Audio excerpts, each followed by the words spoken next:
I'm Raymond Massey, and I have a special message for senior citizens. Today's doctors, drugs, and medical devices truly work medical miracles for young and old alike. But there are some as phony as a $3 bill. Like this Zeret applicator, for example, which is claimed to cure arthritis with Z-rays. There are no Z-rays. Investigate before you invest in health services or products. Help stamp out quackery. Welcome to the United States of Addiction. We want everything big, we want everything now, and we don't want to work for it. In 2008, I made my first film, Bigger, Stronger, Faster, about my heroes and their dirty little secret. Steroids. I mean, steroids were for cheaters and losers, and worse yet, they kill you, right? Well, actually, no. It turns out they won't kill you. But what I didn't know then was that there was another skeleton in the closet that was hidden from view. A real danger lying beneath the surface, like jaws waiting to strike. The actor Heath Ledger was found dead today in an apartment here in New York City. Pop superstar Michael Jackson is dead at the age of 50. Suddenly, my heroes started to die. Lots of them. But it wasn't from steroids.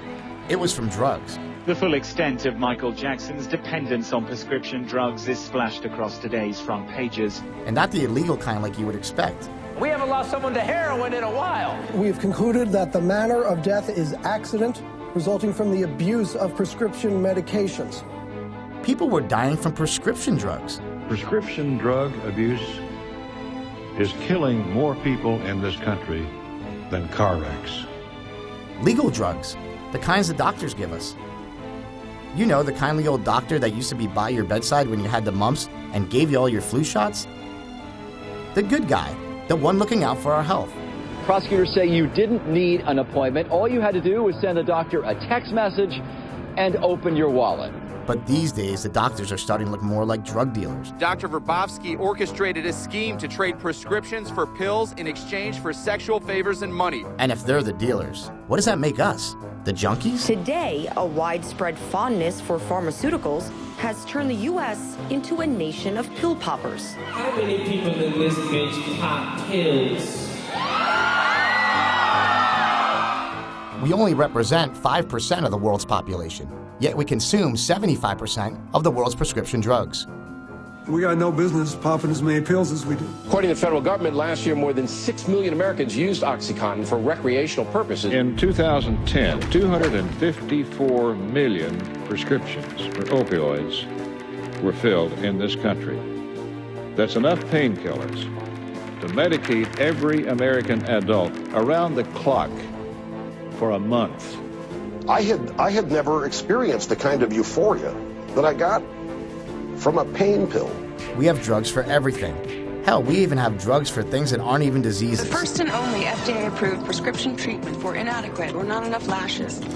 So how did we get this way? Talk to your doctor. Ask your doctor. Talk to your doctor. Talk to your doctor. Ask your doctors. Just talk to your doctor. Every night on TV, you see a weird-ass drug commercial trying to get you hooked on some legal shit. And they just keep naming symptoms till they get one that you fucking got, okay?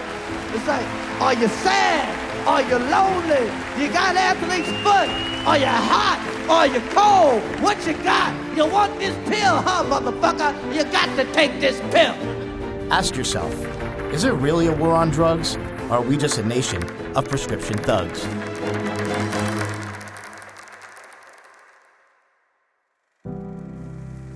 Growing up in Poughkeepsie, New York, my brothers and I never even saw drugs. My parents were kind of nerds. They didn't even drink. We practically grew up in church. Our parents always taught us right from wrong. We knew drugs were bad, so we got into sports. From an early age, my big brother Mad Dog was my hero. We always knew he was destined for greatness. So when he told us he was going to wrestle for the WWE like our heroes, the Hulkster and the Warrior, we'd believe he'd finally made it. The sky was the limit for the Bell Brothers, and Mad Dog was leading the charge. But like most things in life, the reality of the situation wasn't that easy. You see, he never really got the big contract. He wasn't ever allowed to win. He was more like a carny traveling alongside the circus. He was feeder material, a jobber. Like most wrestlers, Mad Dog was thrown out of the ring and injured, and quickly found himself in the jaws of a serious addiction to Vicodin and other pain meds. His wrestling career took a dive, and Mad Dog never quite recovered from it. It was his worst fear, to be average, a nobody.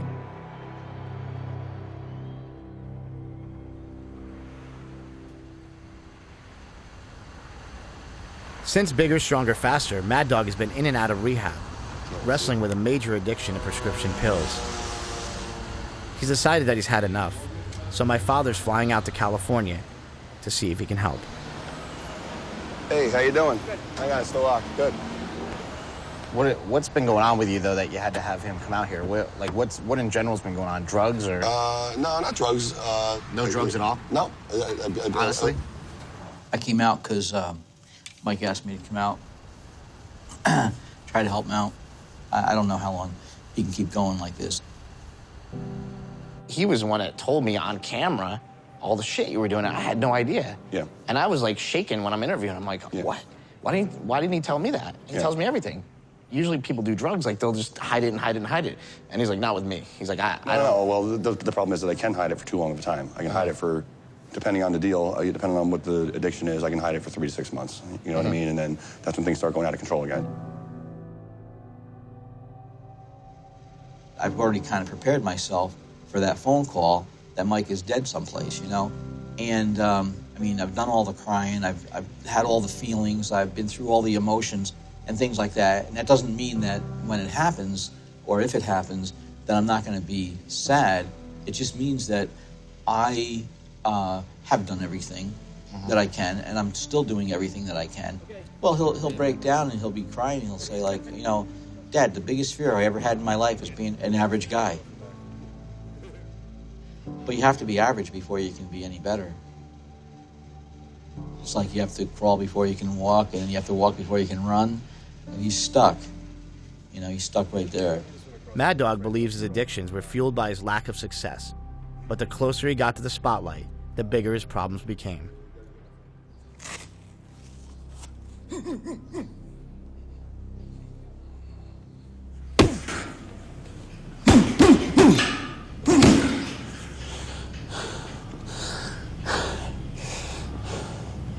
When I looked my best, I was on, before I used a growth hormone a day, was on Cytomel every day, was on Sustanon 2 or 3 times a week, was on Winstrol every day, was on ephedra every day, was on clenbuterol every day, and was taking painkillers to get rid of the pain in my neck.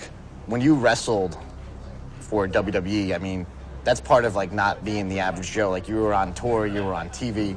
I used to turn it on at college and get all my friends around the TV, like, that's my brother, and we were so proud of like. It's a high being in front of 20,000 people and getting a reaction. You know, I wasn't in front of 20,000 people too often, but I was in front of 20,000 people a few times. You walk out and you're like ready to kick ass, and everybody starts cheering for you, and it feels great. And then you don't have that anymore. And you're just getting up and going to work, eating, sleeping, working, eating, sleeping, working, eating, sleeping, working. One of my biggest problems is I don't know what my dream is anymore. My dream when I was a kid was either to be some kind of pro athlete. Now it's that I just don't know. That's a huge part of my problem is I don't know where to focus my energy.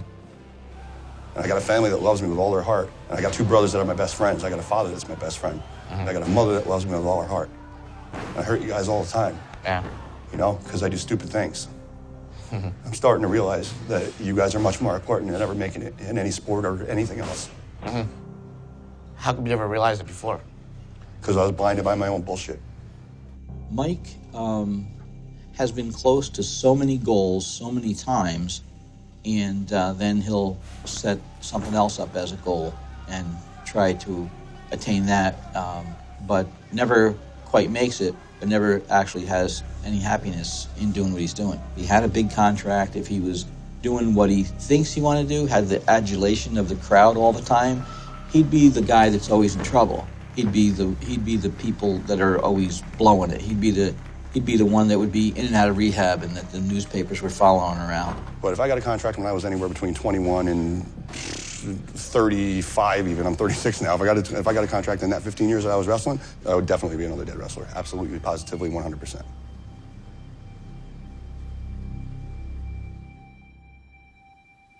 was like 8 o'clock at night, our time, and we got the call. When I heard Daddy saying, oh, no, no, no, and so I said, oh, don't tell me. I thought that after 62 days that Mike went off the wagon. I never That's what she thought. ever thought that Daddy was bad. And Daddy grabbed worse. me and he said, Michael died, and I still... Yeah, it was a shock. The first thing I remember when she said that he was dead was what I said in the movie, that I think they're going to find him dead someday. Because barring a miracle, there was no way out for him. After another relapse, Mad Dog crawled up the stairs of a sober living facility and was barely even able to knock on the door. A month later, he was sober. 2 months later, he was dead. This is cool. This is at Sundance. This was like one of his proudest moments. This is him right here. He's in this box. I didn't understand how this could happen to my brother. We were the all-American family. Where did we go wrong? It was time I talked to my younger brother, Smelly. Maybe he can help me get some answers. It was on a Sunday. I talked to Mike on Friday.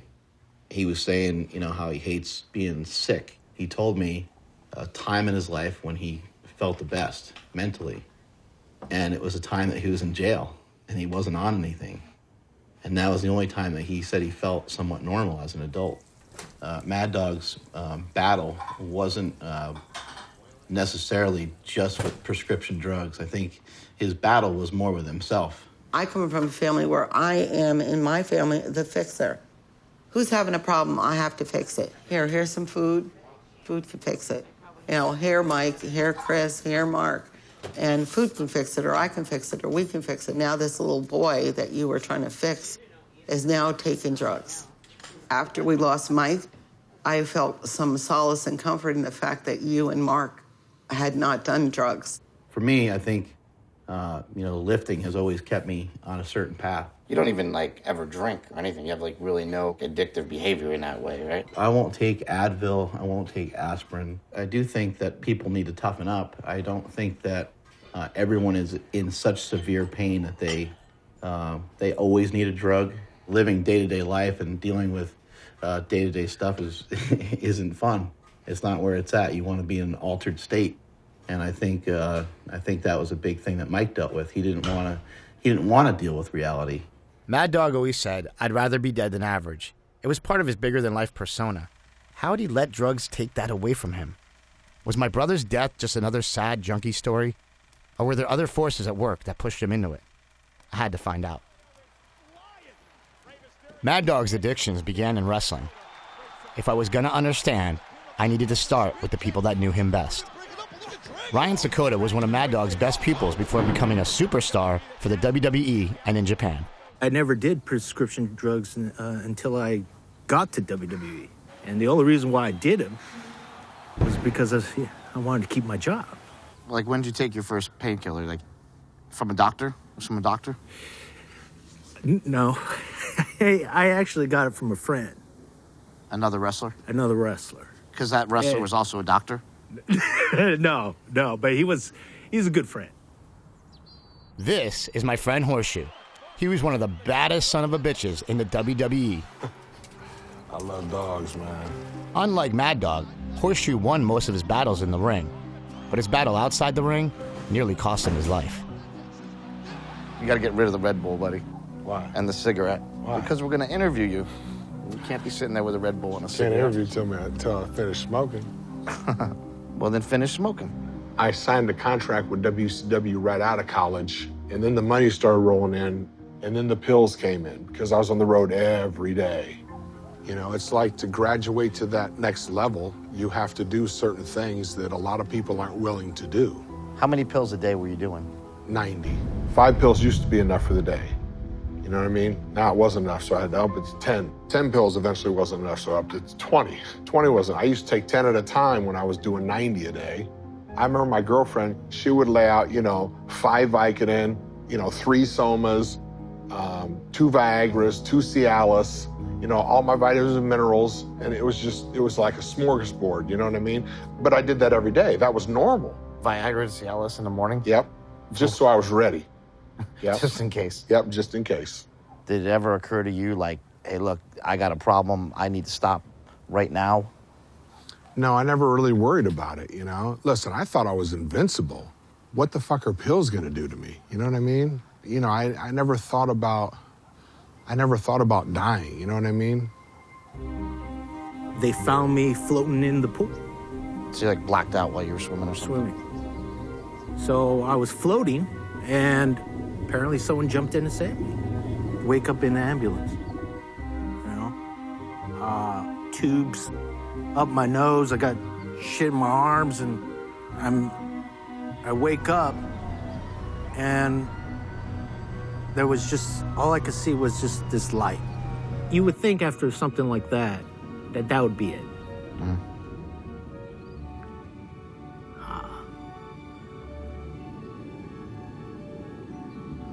But no. December 28th of 2009 was the last time I did pills, because that's the day I had a stroke. I didn't even know I had a stroke because I had it in my sleep, and I was on so many Oxycontins and Vicodin and Soma. You know what I mean? You could have shot me, I wouldn't have felt it. Look, when I was laying there on the sofa, I was laying there for 2 days. They said he's not gonna make it through the night. Need to call his mother, get her out here so she can say her goodbyes. You know what I mean? I didn't go through 1 minute withdrawals. And what they found out, they did a CAT scan on my brain later. The CAT scan showed that the part of my brain that was killed was the part that harbored the addictions. And then you had to relearn everything, right? I had to relearn everything. How to write, how to read, how to walk. But now you're back smoking again, and Yep. drinking Red Bulls again. Yep. Do you think you have, like, still have an addictive personality? Oh, listen, there's no doubt I'm an addict. That's for sure. You know what I mean? I'll be an addict till the day I die. Aspire to be a wrestler, never aspired to be a drug addict. That's what my brother used to say. And I'm actually ashamed to admit this to you, but I actually gave I remember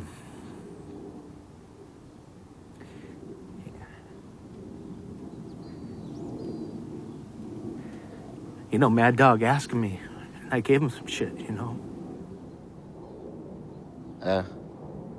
I think all you guys did, though. I think it's nobody's fault.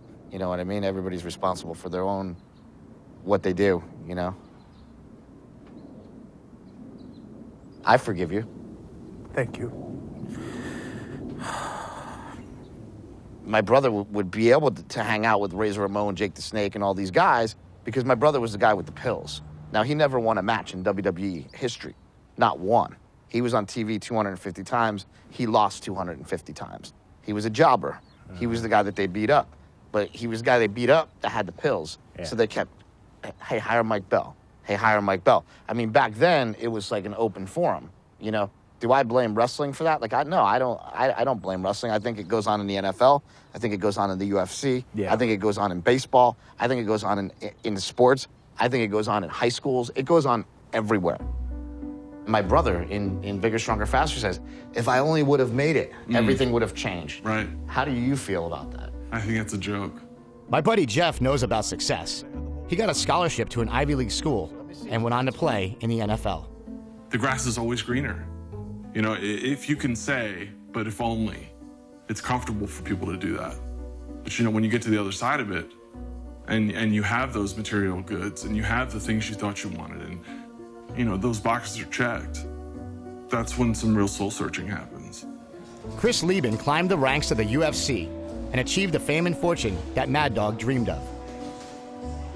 But the fight with his own demons proved to be more than he could handle. My motto was everything in excess, nothing in moderation. Go fast, kick ass, chug beers, crank tunes, you know? Just fucking full speed ahead. I would drink and party and stuff, you know, when I first started with the UFC, and people would be like, oh my God, look, Chris Lieben's out drinking and he's got a fight coming up, da-da-da. Well, I figured out that I could still take the edge off by taking a pill, and nobody would know. And what I realized is it worked not only for my pain, but for me, for my anxiety, and it mellowed me out. Where you're in a position of perceived power or class in the society, you can get whatever you want. The funniest thing for me was when I got to the NFL and I had more disposable income than I never had in my life, everyone wanted to give me things.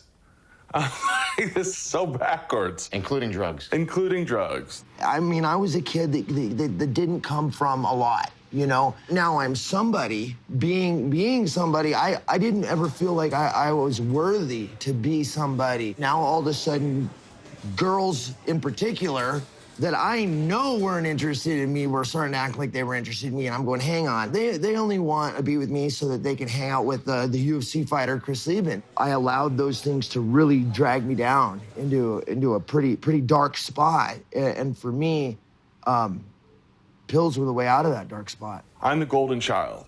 I'm an Ivy League educated NFL football player, and I'm a drug addict. I have my big calendar on my wall, and I'd be, okay, today I'm gonna take 5 pills. 5, 5, 5, 4, 4, 3, 3. Now I switched to Percocet. I had it all written out. Jeez. I had a big plan, you know, on how I would get down, spend a few days on the bathroom floor, puking, go in, perform, make my money so I could keep doing it. It got to the place where I was waking up on my couch, covered in piss, not knowing what time of day it was, what day it was. And when I would wake up covered in piss, I would just take more drugs and pass back out. Did you ever do anything like you're really embarrassed about when you were on pills? Everything, my whole life, man. I got sick when I fought Brian Stan. I told everybody it was sugar. Nobody knows this. I was backstage, diarrhea, vomiting between my legs, and they're calling Chris Lieben out to fight. Here you go, let's go, Chris, let's go. I stepped into the fucking cage like that. I see both sides of the issue. And on one side, I see that, you know, honestly, those painkillers enabled me to play for as long as I did because they killed a pain that otherwise I couldn't even bend down to tie my shoes. But they also created a monster. I could tell you stories about guys that, in particular, you know, OxyContin, that used to do heroin and quit doing heroin to take OxyContin because it's better. I mean, and it feels the fucking same to me. It feels the same, and look, if I can think about heroin, you think about how horrible and terrible of a drug it is and where you're gonna end up if you start that. OxyContin feels exactly the fucking same, but it's not. It's wrapped up in a little blue pill, comes in a bottle with a prescription label on it with your name on it, says take 2 of these, whatever, you know? So wait a second. The drugs that the doctors are giving us are the same as the drugs being sold on the streets? Well, if you look at the chemical makeup of opiates, like codeine, OxyContin, Vicodin, and morphine, they are all directly or synthetically derived from the unripe seed pods of the opium poppy. Guess what else is made from the opium poppy? Heroin. That's right, good old H. And it's not just the opiates that share a common source with their street brothers. Take Adderall and Ritalin, which are made from the same stuff as meth. So basically, those pills that you have your children popping are street legal meth. Man, Heisenberg could have saved himself a load of trouble if he just opened a pill mill. You're goddamn right. But hold on a second. Punky Brewster told me drugs are bad. Drugs are bad for you. Grow up. Illegal drugs are bad news. Don't mess with them. We must wage what I have called total war against public enemy number 1 in the United States, the problem of dangerous drugs. In 1971, then President and huge Elvis fan, Richard Nixon, began the war on drugs. Since then, the war on drugs has cost the U.S. over $1 trillion, and the prison population has risen over 700%. Sounds like we're winning. So I get it. Drugs are bad, and the people who use drugs are bad guys and criminals, like Tony Montana. But Mad Dog and his friends weren't even talking about illegal drugs.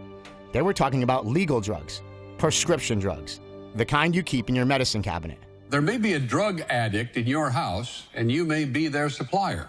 Federal authorities call it an epidemic. When you think of drug addicts, you don't think of, like, a housewife with 4 kids. No, but we're everywhere. You know, everywhere. You know other people like you? Uh-huh. There's lots of us. Everyone's affected by this epidemic, like Betsy DeGree. She's a housewife from Minnesota. When her daughter was prescribed Adderall, Betsy turned to the medicine cabinet to solve her troubles. I ended up, taking one and then taking two and then taking all of them. And then I just started telling her that she didn't have ADHD and took it all from her. Yep, I took it from my daughter.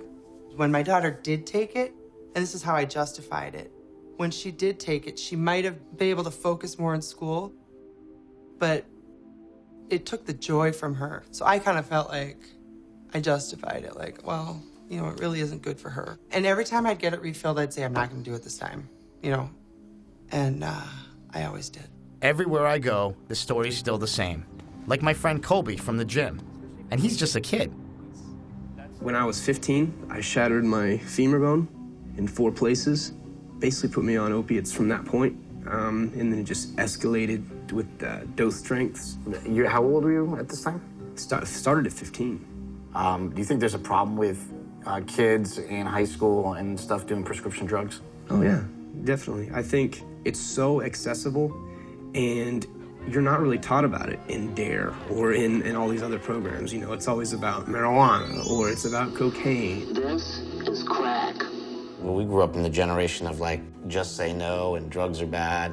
None of that ever sunk in? Nope, that never sunk in. All that did was create shame for people who couldn't, This is your brain on drugs. Any questions? There's a stigma around it too. That we made this choice to just be drug addicts. Anybody can get addicted to these. It doesn't, like I said, I was an innocent, I'm not innocent, but I was 16 years old, It wasn't like I was seeking, opiates. Prescription drugs aren't just hurting the people taking them either. They're destroying families. Like my friend Dustin. His own addictions almost cost him his son. The stupidest thing I ever did, eating Percocet, was raise kids. Because there was lots of conversations that I should have had that I didn't have. My son was 16 years old, 2011, December 19th, and he got ran over by a car. Lots of things came to light, okay? He was high. I didn't realize he was doing it because I was high, okay? That moment in my life was a huge wake-up call. It was a spiritual awakening, nothing short of it, bro. Because I sat there in that hospital and I was just like, this, you know what I mean? I, in a way, caused this to happen because I was okay with so many things. Who taught you how to do this stuff? You, all right? I learned it by watching you. Another factor is, I kind of came from a family of addicts, in a sense, too, which I also think is a very big thing with why it's so easy for teens to abuse pain medications because, when we come from addicts, that's kind of like the human condition is that we are kind of born to be addicted to things. Why do you think people in America are so easy to just pop a pill? Well, it's just because all of us do. I mean, it's just like, you follow the flock, man. No one ever said, well, you shouldn't do the prescription drugs that the doctor said you can take. That's just a scary situation all the way around. I mean, how many people are running around this planet hyped up on pain pills because their doctor told them they can be, that are completely checked out on autopilot, raising children, running businesses, flying airplanes, you know what I mean? And you wouldn't even know it. You would never know it, and it's okay because they have a hall pass. You know what I'm saying? They're not drinking whiskey. They're not doing illegal drugs. Their doctor said, here you go, take these 3 times a day, Yeah. And lots of people will start abusing them beyond that, but they got that little hall pass and that little pill bottle with their name on it. They can take it anywhere and all the time. You can get pills anywhere. I never ran out of pills. Look, I would go to CVS with these prescriptions, Walgreens with these prescriptions, Rite Aid with these prescriptions, a mom and pop's pharmacy with these prescriptions. You know what I mean? It was, I was driving around all day getting pills filled. You know what I mean? I had one that was 78 doctors in the last 12 months. Really? 78 different physicians ordered controlled substances for this person. So they're just they're putting on hundreds of miles a day, going to clinics, just the circle just keeps getting bigger and bigger and bigger. I got a bad knee right now. I know what it feels like every day. And I see them, prancing in here like, but yet the doctor's ordered 240 oxycodone tablets for him. I mean, okay, you're either really well pain managed or you have little or no pain and you're just getting a prescription. Well, I mean, I think the hydrocodone Tylenol combinations, whatever strength you want to, all the different Vicodin strengths. That's probably the one that's the most, and then the Oxy. oxycodone, Oxycontin, just that whole group of medication prescribing, I mean, in my 25 years of practicing has gone up dramatically. It's amazing how many, I mean, if we did a handful a day years ago, and now it's a handful an hour. When they stopped making the Oxycontin in the crushable form where you could shoot it and snort it and smoke it, when they got rid of that, their Oxycontin lost 80% of its revenue. 80%. So what does that tell you right there? It tells you that people are overprescribing Oxycontin and overusing it. By how much? By 80%. Thank you. This is Richard Tate. He runs Cliffside Malibu, one of the most successful rehab facilities in California. There could not be a more clear statistic. 80% of the people using that drug are using it in a way that it is not intended. So now the question is are 80% of the doctors in on it? So it's like Shakedown Street. You go see your doctor, you talk to him about the football game, about everything else that happened during the month you didn't see him except for your health. And he writes you the script and charges you $120 and you're on your way to Costco or Sam's Club. You have something called addictionologists or doctors. You don't even know. The average layperson doesn't even know. And what happens is they get literally about 1,000 people at a time paying $500 a pop to come in and fill out their prescriptions once a month, and the doctors keep them sick. Well, you do the math. 1,000 times 500 is $500,000 a month. That's $6 million a year. These doctors are profiting by keeping you sick. I've got the answer right here, ladies and gentlemen, to everything that ails you. Now step right up. Despite taking an oath to preserve our health, these doctors seem to be more concerned with profit than healing. I think that there's a small number of bad actors that just have no conscience whatsoever. But some of these people just don't know better. They just don't have the education. I think a whole generation of doctors grew up really not recognizing how dangerous these drugs are. I can tell you that when I went to medical school, we had one lecture on pain. And in that one lecture, we were told, if a patient has pain and you give them an opiate, they will not get addicted. Totally wrong. And yet, that's what I learned when I became a doctor, and that's what a whole generation of doctors learned. It's a fine line, because I can't say what your pain is. Who am I to sit here and tell you, no, you don't?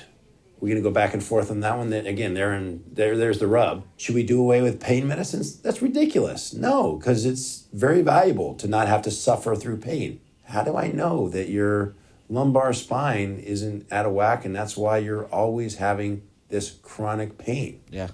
And then what do we do about it?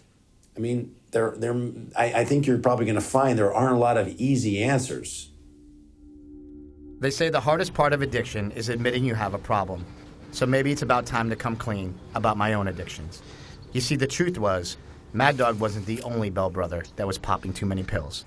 It's my Dodge Durango. I've had this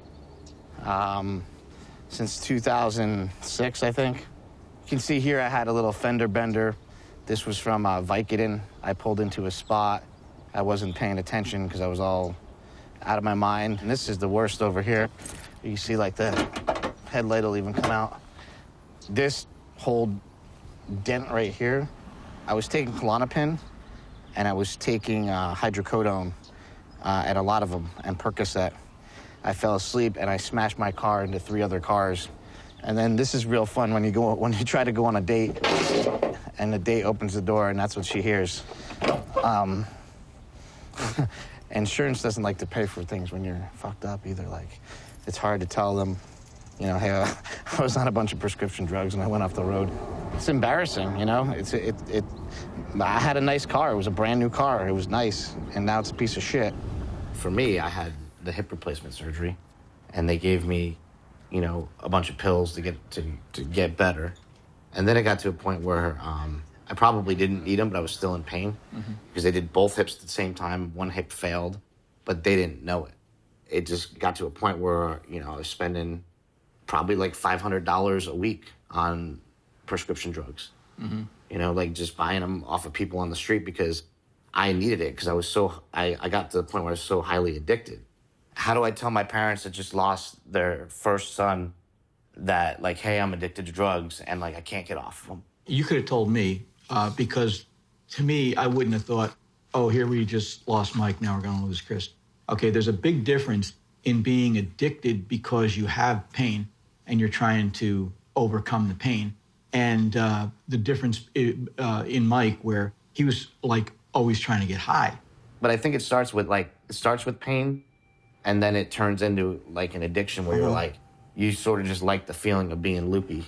I didn't know that I'm so sorry that you had that trouble, but I'm not sure. But you guys are also the reason I stopped doing it. So you can't be sorry.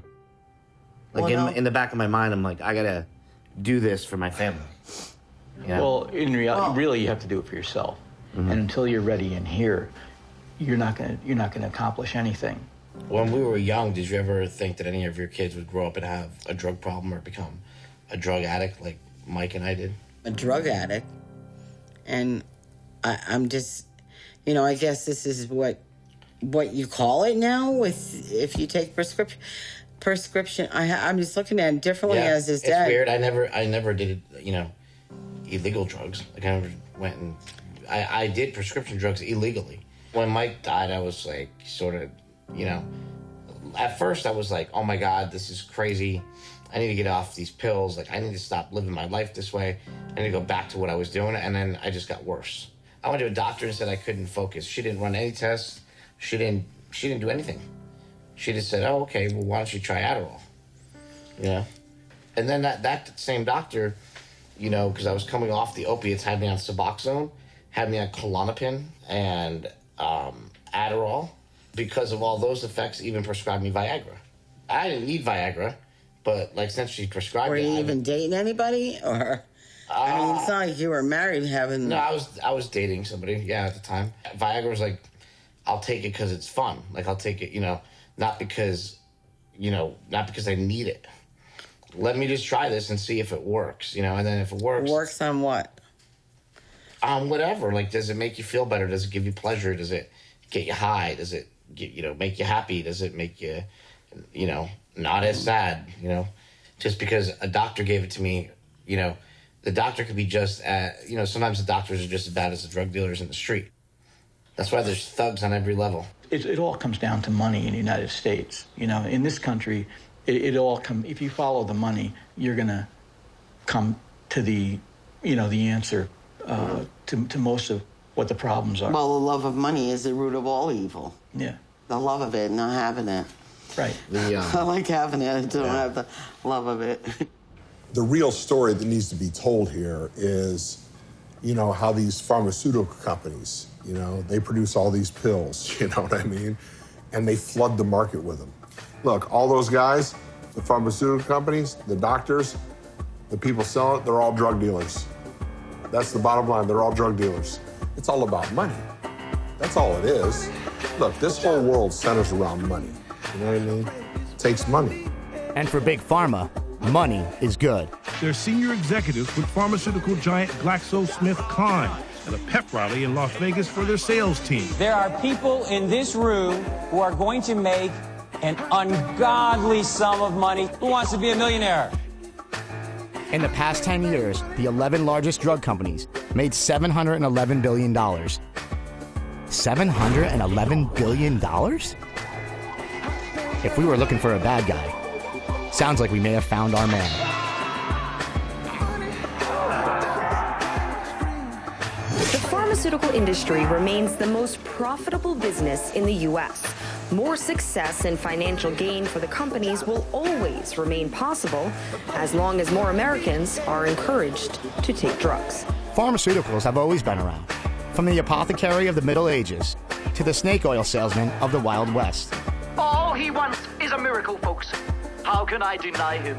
If he's willing to pay for it, he's gonna get it any price. There have always been sellers of potions and tinctures with the promise of miracle cures and remedies, and most of them were far from helpful.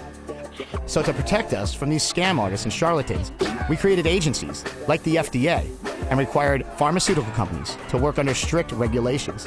But that cut into their ability to make drugs for profit. And that's not American. Those regulations were getting in the way of big business, and pharma needed a hero. Enter everyone's favorite president and big business poster child, Ronald Reagan. The only way to stop abusing them is to stop using them. While Nancy Reagan was waging her war on drugs, Ronnie and his administration were lifting a moratorium on advertising to consumers. You know, for freedom. Big Pharma was born.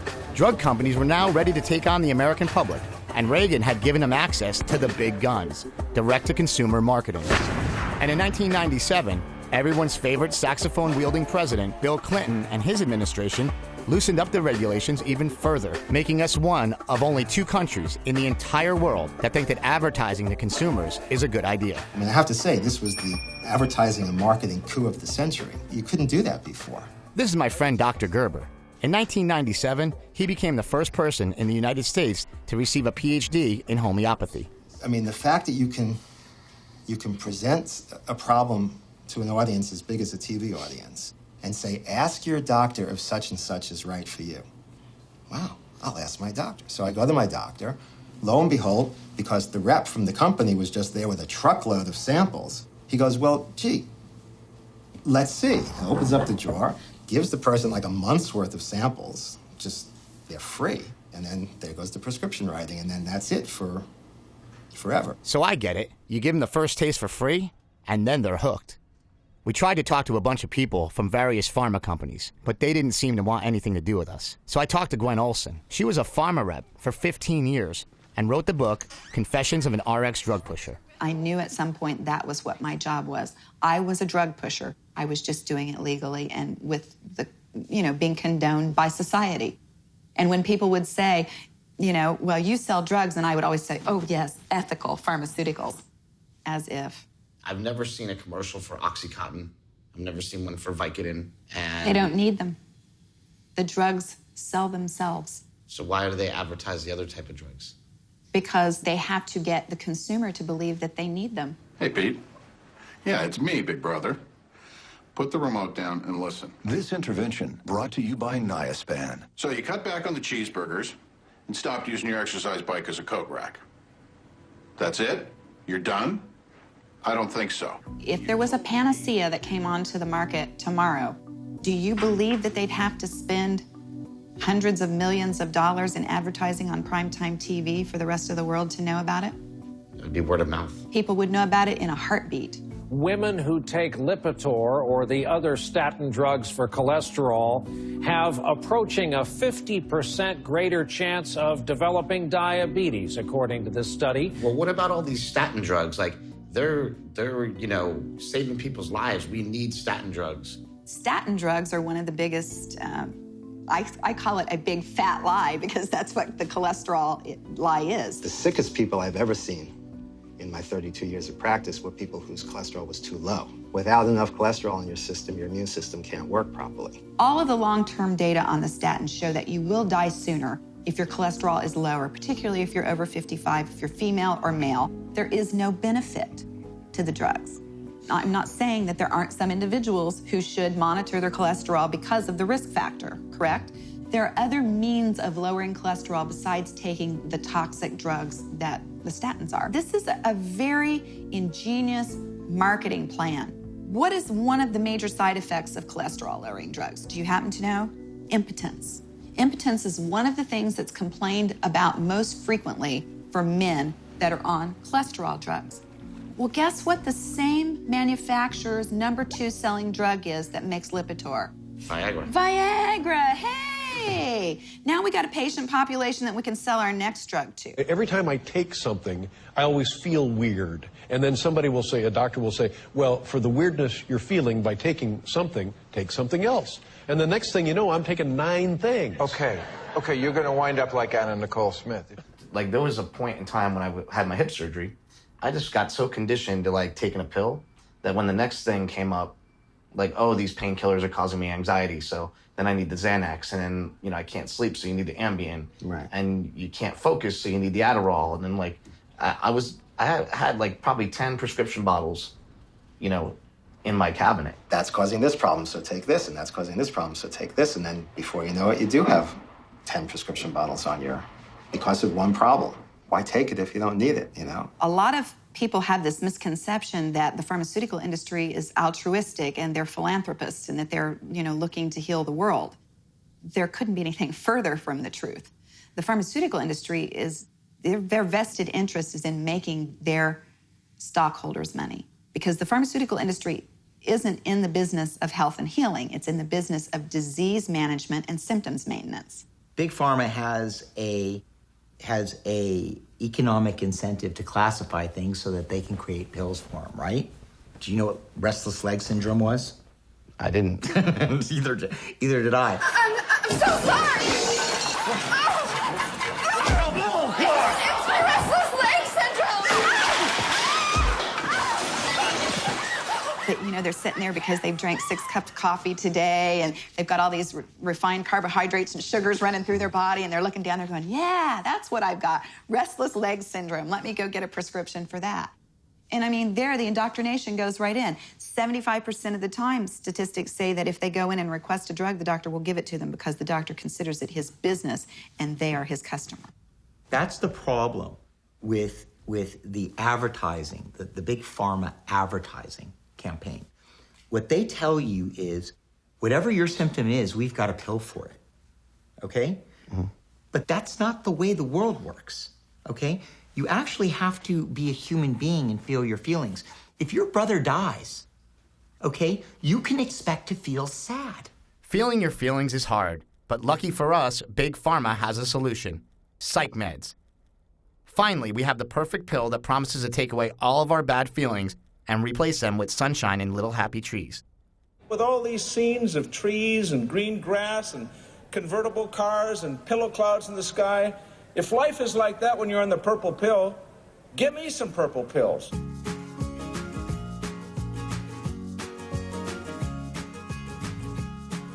In 2001, the first Zoloft ads hit the airwaves, and we finally discovered that we were suffering from depression. America had a sickness, and depression was its name.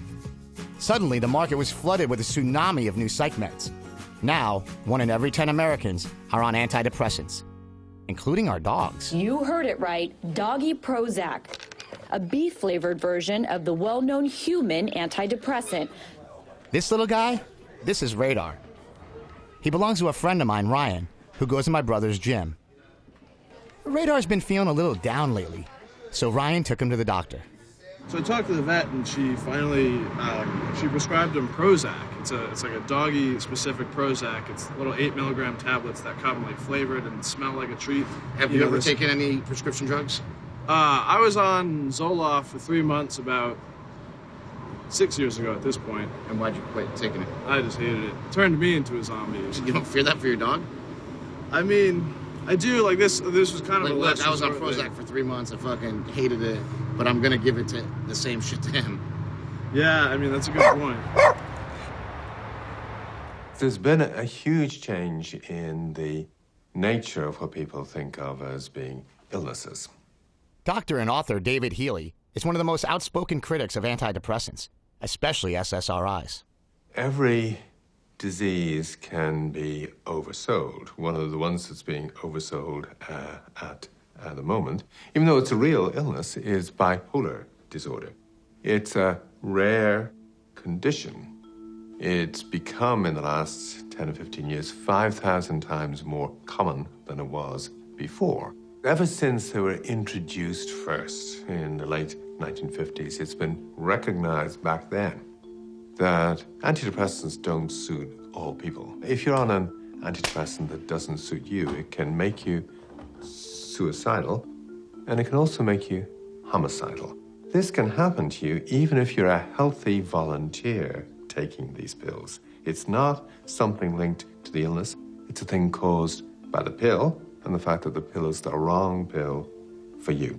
When drugs worked for tuberculosis vanished. When drugs supposedly work for depression or bipolar disorder these days, the illness doesn't vanish. It gets incredibly more common. Where the right kind of treatment can help save a life and save a career and save a marriage, all too often it's a condition that doesn't need treatment, and where treatment can cause you to lose your life and lose your marriage and lose your career. That's a billion-dollar industry. Exactly, and they're not going to give it up easily because there's no medical scientific evidence required to diagnose someone to take a psychiatric drug. So it is the most lucrative, cooperative, collusive effort that there is between allopathic healers and psychiatry. We've been sold the idea that these things work, that if you put your kids on Ritalin, they'll do better at school. If you're at work and you're taking an antidepressant, you'll do better at work. It seems rational to take them. It's not that we're irrational, we're trying to be rational, and we've been sold a bag of goods. People think that because it's prescribed by a doctor, it's safe. And it's approved by the FDA, so it's safe. I mean, these are illusory impressions that the public has. And it's not true.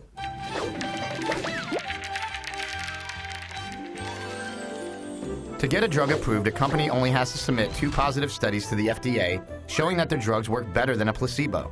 Not better than another drug already on the market, just better than a fake pill.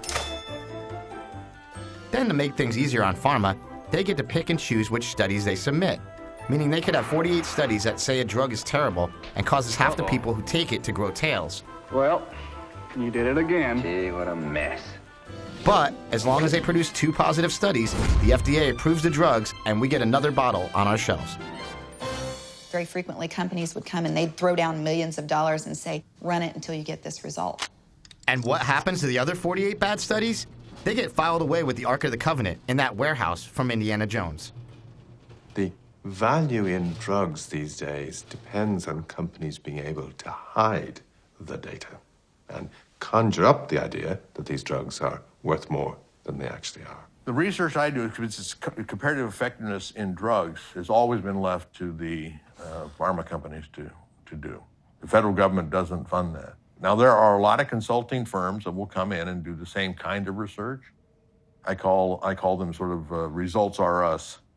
You tell me what you want to know, and I'll manipulate the data to find it. When it comes to publication, a lot of times, you know, a negative result or a indifferent result isn't published. I guess they call it publication bias. Even the journals, New England Journal of Medicine or JAMA, et cetera, they know, you're basically saying, well, we did a nice big study and this new drug everybody thinks is wonderful had no effect. But isn't that dangerous to people taking it? If they don't know the information? Under the influence of controlled trials, believing that's the best kind of evidence, doctors stopped listening to patients and looking at patients and going by what they saw right in front of their eyes. They looked away from the patient and looked at the scientific evidence instead. What they thought they were seeing were articles by reputable academics in the best journals in the field. But what they were actually looking at was ghost-written articles, and that no one had any access to the underlying clinical trials behind these articles. So the companies could say whatever they want. I started to recognize that I wasn't getting the full picture. The information was being presented to me through rose-colored glasses so that I would present it to physicians through rose-colored glasses. I was being encouraged to misinform people. And if I was misinforming doctors, that meant doctors were misinforming their patients. So there was no informed consent taking place in the medical arena. A new report raises serious questions about the safety of prescription drugs in this country. More than ever, medications that are supposed to help people are instead making them sick, and in some cases, even killing them. Anybody who has a guaranteed insurance reimbursement will be a victim of these things. 3 out of 10 older people are taking at least 5 prescription drugs multiple times a day. Now, I asked our expert why this is happening. Tonight, I'm told they just don't know any better. I don't care if you're a foster child, if you are an elderly person that has Medicare, if you're an indigent person that has Medicaid. Older people who take a group of drugs used to treat conditions including asthma, depression, and epilepsy may have an increased risk of dementia and even death. If you are someone that they can be guaranteed that has a government job that you're going to get reimbursement, you're going to get put on one of these drugs, because that means a refill every month And that is a compliant patient, and they're going to get more money in the till down the road. Those are the patients pharma loves. And if they can get your kids, wow, then they've got a lifelong customer. Mom, I'm on an allergy medicine that won't make me drowsy. Children's Claritin chewables? Your child may be taking what is called the most abused drug in America, and you may be completely unaware of how dangerous it can be. It's true Adderall has been named as the most abused and overused legal drug. Adderall has become the new gateway drug for kids. According to the DEA, 6,000 kids a day use prescription drugs to get high for the very first time. And it's killing them too. The district attorney's office has opened a child death investigation after a child overdosed on prescription drugs early this morning. Tomorrow, a summit will be held to talk about the growing problem of babies born to addicted prescription drugs. Many of those who are affected aren't taking pills to get high, but to get better, following a doctor's orders and accidentally developing an unshakable addiction. It's the worst epidemic we face in America today. Addiction? Prescription drug addiction. Okay? I mean, we have... Is it bigger than alcohol? Way bigger. Every 19 minutes, someone dies in this country of an accidental overdose. Every 19 minutes.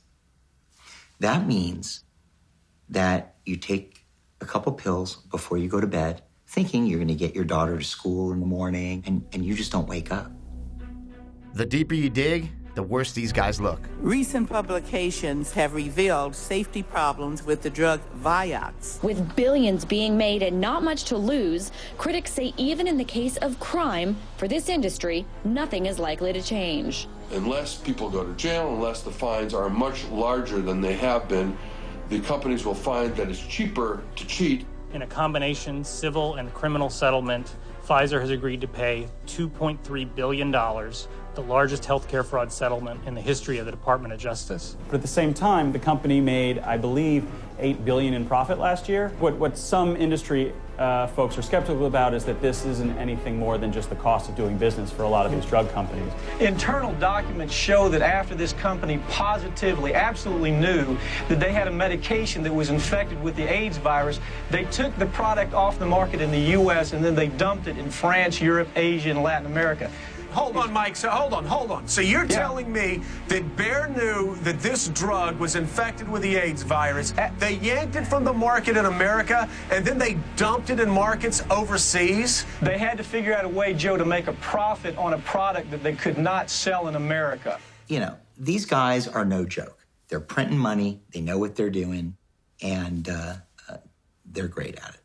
And if they can condition a public, an entire culture, to something that's not true, they're saving a lot of money, you know? And it doesn't help anybody. It's killing a lot of people. My niece was, she was attending Indiana University. She was a pre-med student, and she was in a car accident. And so they started her on mood stabilizers and antipsychotics and antidepressants. And by the time it was over with, she was on 14 different drugs. She had to drop out of school. She wasn't able to work. She cold turkeyed off of her drugs trying to recuperate. And that is an absolute no-no. I mean, you never, ever, ever want to stop taking a psychiatric drug cold turkey because you will go into an absolute tailspin. So out of desperation, she walked into her younger sister's room, took an angel-shaped oil lantern out of that room and poured the oil over herself, and she ignited it, and she burned herself alive. And once I had done my due diligence and my research on it, and I realized that the information had been there that these drugs caused suicidal ideation from the get-go, and that it had been covered up by the pharmaceutical industry and by the FDA, that I got angry. I spoke out when they murdered my niece, and that's what happened to my niece. They murdered your brother, they murdered my niece, because they knew that these things existed, and they knew that there were people that were vulnerable that would be taking them, and they did not inform us. The onus is on them. People ask me all the time, oh, aren't you afraid the pharmaceutical industry is going to kill you? Hell no, I'm afraid they're going to kill you and you and you and everybody I know and everybody I love, and I'm still going to be sitting here screaming at the top of my lungs. That's what I'm afraid of. So whatever that anybody can do to add their voice to this choir, it's a moral obligation. So was Gwen right? Had pharma really killed her niece? Had they killed my brother? This is Greg Kreitzer.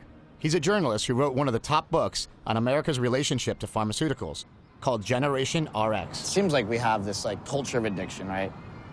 And we have big pharma, who's obviously they're making these drugs because there's a demand for them. They're also creating a demand. There's doctors who are pushing the drugs, and you have good doctors and bad doctors. You have good drugs and bad drugs. You have, who is the bad guys and the good guys in all this, or is there any, or are they just thugs on different levels, Yeah, I mean, as a journalist, I'm always looking for bad guys. I did my book about prescription drugs, and some people said,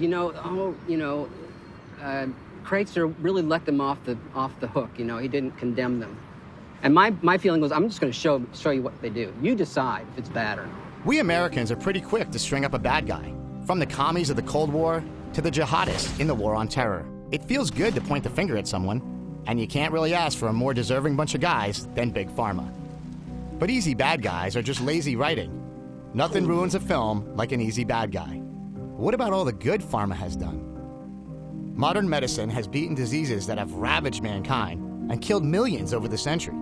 Chickenpox, diphtheria, malaria, measles, polio, HIV, all but eradicated by pharmaceuticals, and that's just in the past century.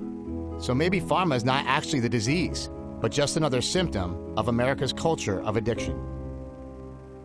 I think, one of the big problems is culture, like you're talking about. I mean, I don't necessarily call it an addiction culture. I call it a fix things quickly culture. Why do you think it's so easy for people just to go for the quick, easy fix? Well, I mean, going for the quick, easy fix is human. I mean, we want to minimize our expenditure of calories. It's very fundamental. That's always going to be there. The question is, why does the system accommodate it? And I think that's pure free market capitalism. Takes one to know one, as they say. Maybe the reason pharma is so good at preying on our addictive natures is that they're addicts too. And what's their addiction? Profit. Drug companies used to think of themselves as medical science companies. They were often led by a scientist or a physician. If you could get 10% profit a year, that'd be great. We could roll out one new drug a year, great. If you look at the records of the congressional hearings in 1983 on prescription drug advertising, there's all these letters, and these letters that go on and on about what an awful idea this is, et cetera, et cetera. Well, they're all from the presidents of the major pharmaceutical companies. So those guys changed, The next generation were not doctors. They were people who were interested in 15%. I want ads in the Boy Scout magazine and every college paper. Full-page ads in color. It seems like the pharma companies are just addicted to money.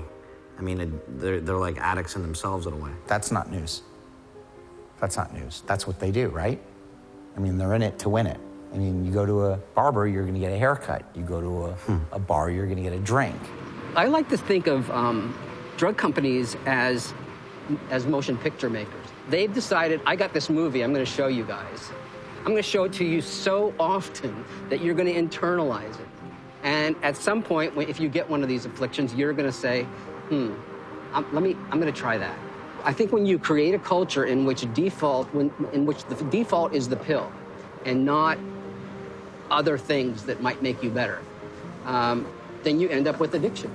The origin of the word for pharmaceutical is pharmakon, Pharmakon. It's Greek, and it has two meanings.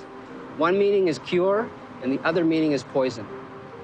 It's a very insightful word, because if you think about it, almost all medicine is poison. It's something that's foreign to our body that one part of our body or another is going to have to react to as like an invading, force. Now, sometimes it reacts a good way, and we get better. But there's always a price for the poison, is what I like to say. So, in America, we have, we say we have a war on drugs, right? Yeah. But we have... War on drugs. No, man. No. Fuck, man. It's a war on money. It's who can get the most amount of money. You know what I mean? I made my money in a lot of wrong ways back in the day, too. You know what I mean? Everybody's on the take. Yeah, fuck yeah, man. I would be, Yeah. But why is nobody stopping it? Why is nobody stopping the machine that the prints government. money? Yeah, the government. I don't want to answer that. You know the answer to that. Everybody who's watching this knows the answer to that. Why does big oil get government subsidies? Because they sponsor campaigns. Okay? Why does big pharma allowed to continue to make money? Because they're one of the most powerful lobbying interests in the world. I think we're at a point where the United States and Europe and most major companies need to ask themselves whether the healthcare economy is sustainable with these companies in it. And I think the way they're operating, it's not. This is where we need some political leadership. But finding political leadership might prove to be harder than you think. In 2013, Big Pharma spent close to $226 million on lobbying our government with an army of 1,445 lobbyists. Congress only has 535 members.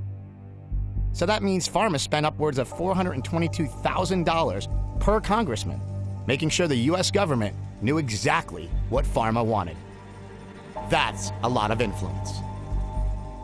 And in 1992, Congress passed the Prescription Drug User Fee Act, which allows pharma companies to pay a fast-track fee to the FDA of up to $350,000 per drug to speed up the approval process. Like the Fast Pass line at Disneyland, their drugs get bumped to the front of the line, and the result? More drugs hitting the market, and pharma's profits exploding.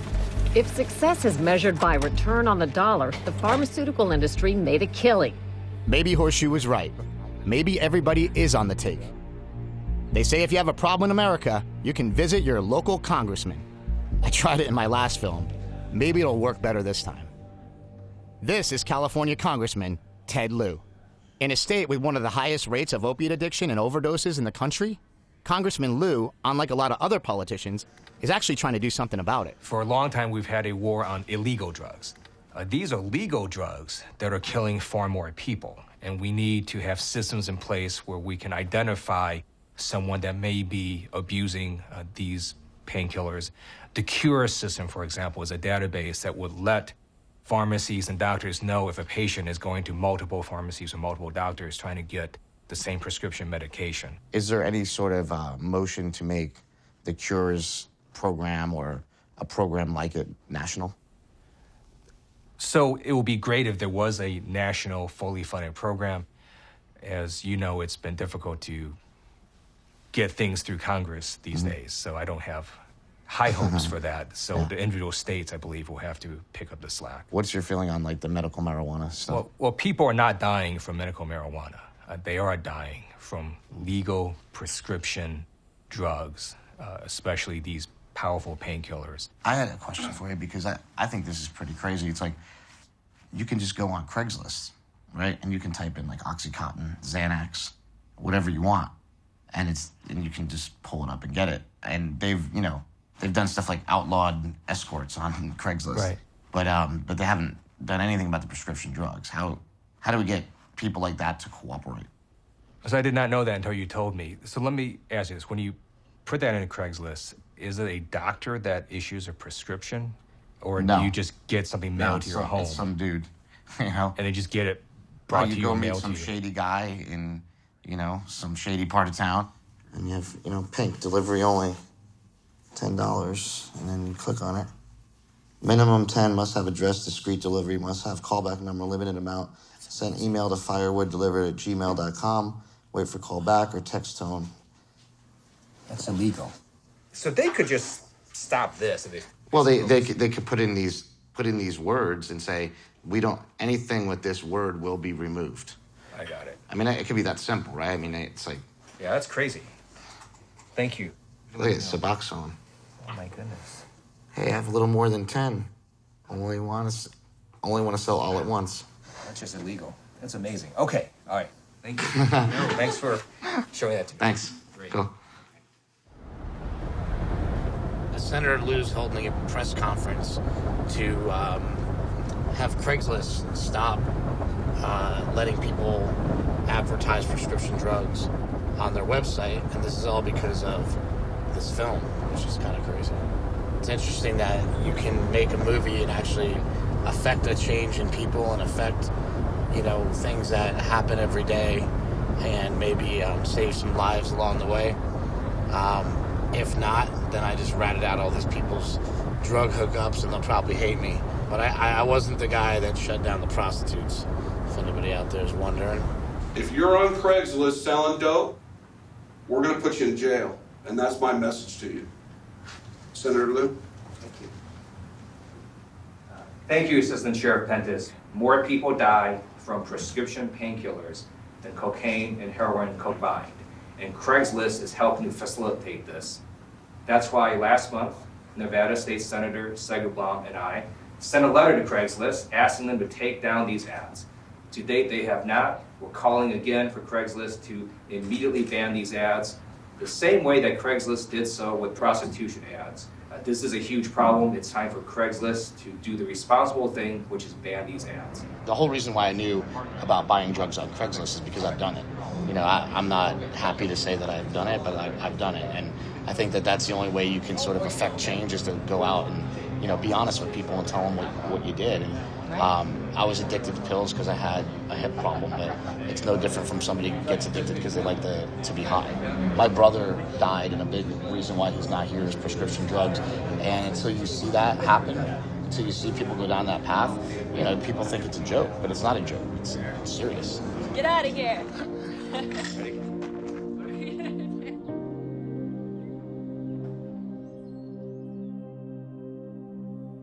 I first learned about Chris's addiction and stuff like that from his friend Leland, who called me a couple times. It was kind of strange because I'd get a phone call and he'd be like, "Hey man, you know, your brother's having some issues, and you know, I think maybe it's developing into a problem, you know." And then we'd communicate again a few months later, and I'd be like, "How's Chris doing?" You know, because he'd always give me straight up answer, and he's like, "You know, he seems like he's refocused. Like, seems like things are good. Things are moving forward with his movie and with his career and stuff, and looks like it's good." And then I get another call a few months later again, like, "Hey, you know, it looks like, you know, things aren't going so good," and stuff like that. And then finally it kind of climaxed to a point where his girlfriend, she called me one day, and it was kind of scary. I mean, first of all, you know, it was a phone number that, you know, I don't really ever pick up my phone. I like never answer my phone, but I just had a sense that like there was just something was off. You know, I just had a sense that something may be wrong. And so I answered it, and it was his girlfriend, and she couldn't talk. I didn't even understand who it was. I was just like, you know, who the hell? And then she's like, "It's Lauren." And I'm like, "Lauren?" I'm like, "Oh, it's okay. Chris's girlfriend," you know? And then she was very, you know, very, very upset, hysterical. And then so I was just trying to calm her down and get a sense of what the hell was going on. And she said that she was outside his apartment, and she was scared to go in because she was scared what she would find. You know, she didn't know she didn't know how messed up he would be. She didn't know if he'd be dead, laying on the floor dead. Luckily, she didn't find me dead, but I wasn't too far from it. The truth was, even making this film, I had been lying to everyone. My addiction to pills hadn't actually ended after my hip surgery. I traded pills for alcohol, which led me right back to the pills. My family rallied the troops, and the next thing I knew, I was back with Richard Tate at Cliffside, Malibu. But this time, as a patient. After 60 days of rehab, I finally got to come home.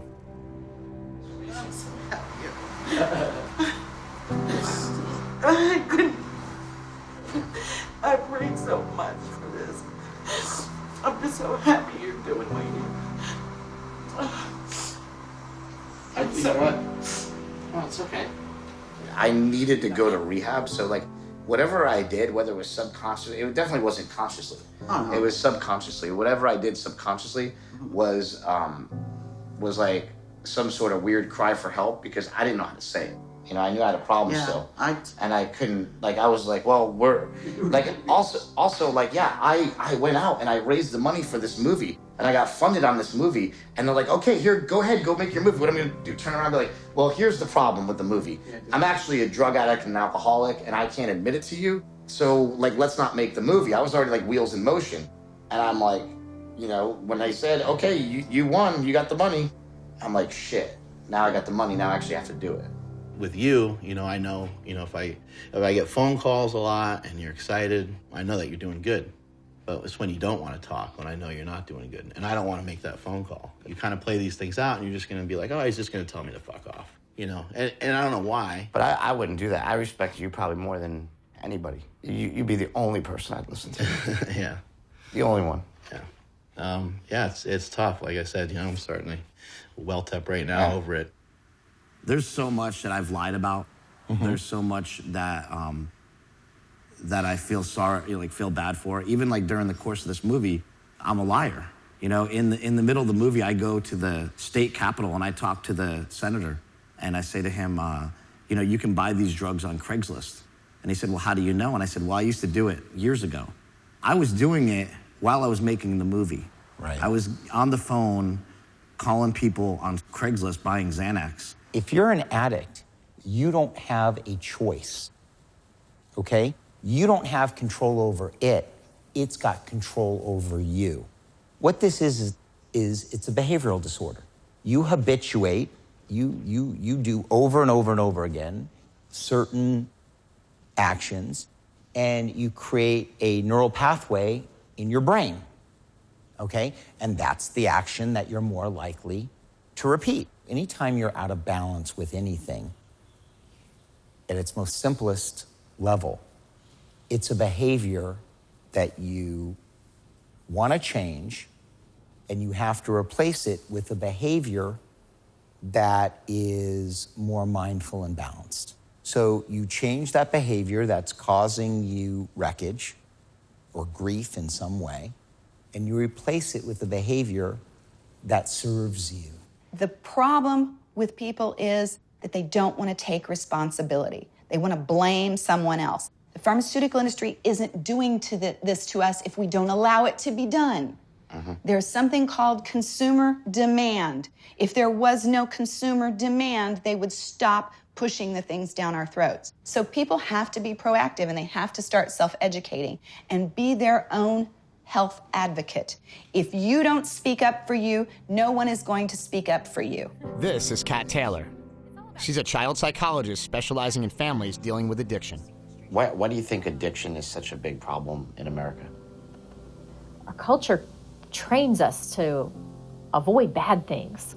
And I work with a lot of children, and I ask them to identify a time they felt sad. And I have a lot of children that will not identify a time they feel sad because we're not supposed to be sad. We get these messages in our media and in our culture that everything's supposed to be great. Anybody could just go to Facebook, right? Everything looks wonderful on Facebook, right? We're all launching our own little campaigns about how great our lives are, and we want to have the white picket fence, and we want to have that American dream, and it's just going to be, everything's going to be great. So this abject denial of anything negative leads us to feel very uncomfortable. But a lot of times those feelings are normal. Negative feelings are normal. Sad feelings are normal. It's part of life. We have to accept it. As I was going through the footage of this film, I came across an interview my father did with my brother right before he died. That seems to get to the heart of the matter. So what's your plan? What do you think you're going to do? Yeah, what I need to do is all the energy and time and money that I waste and spend on self-destructing, I need to spend on self-improving. The biggest thing that you said is that you don't want to be an average Joe. And my point is there's nothing wrong with being an average Joe, because average Joe is the guy who fights for his country. You know, he doesn't know how to do it, but he gets to Normandy on the beach and he decides, I'm going to step up and get this done. That's average Joe. He steps up to the plate and takes care of the problem, whatever the problem is, you know? Like, I don't really feel like there's any problem with being an average Joe, but you do. You think that, I think you think that you need to be, or you want to be, a superstar of some kind.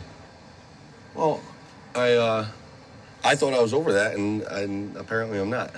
You know what I mean? Like, well, but that's the thing, though. I don't think that would make you happy, even if you were. You can't go on to be a superstar, a super personality, a super anything until you step up to the plate and manage your own problem.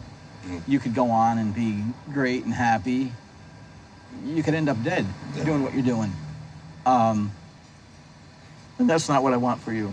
Okay. And I'm here because I'm willing to do whatever it takes to help you. I love you.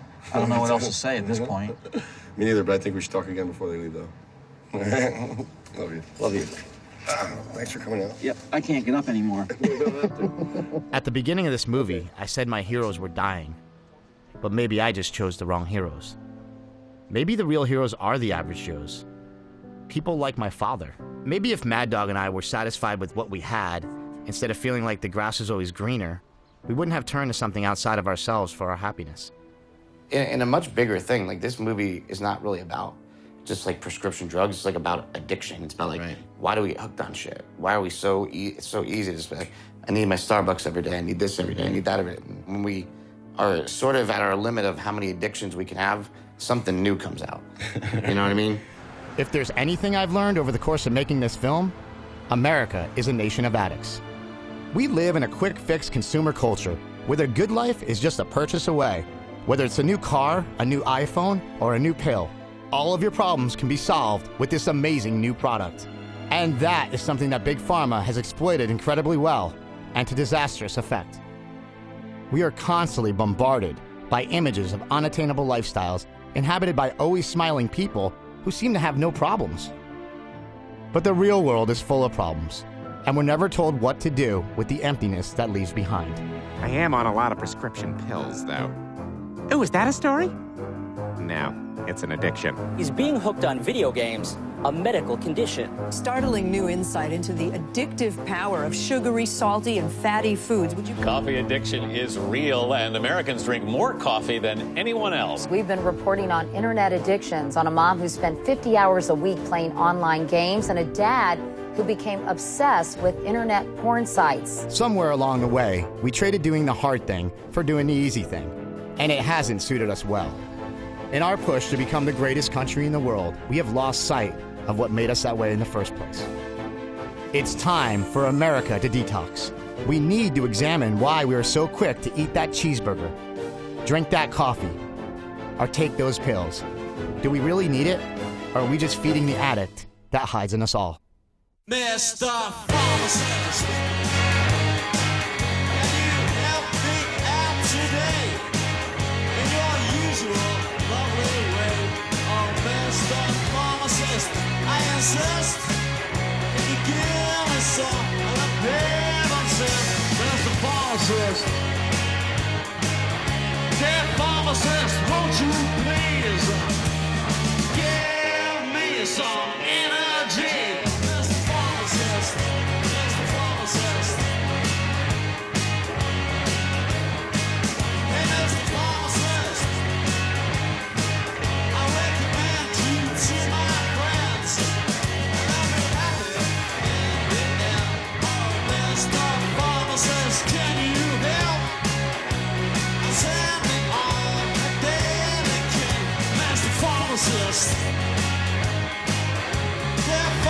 To ease your mind, you better stock me up for the winter time. Mr. Pharmacist, Mr. Pharmacist.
Mr. Pharmacist, Mr. Pharmacist.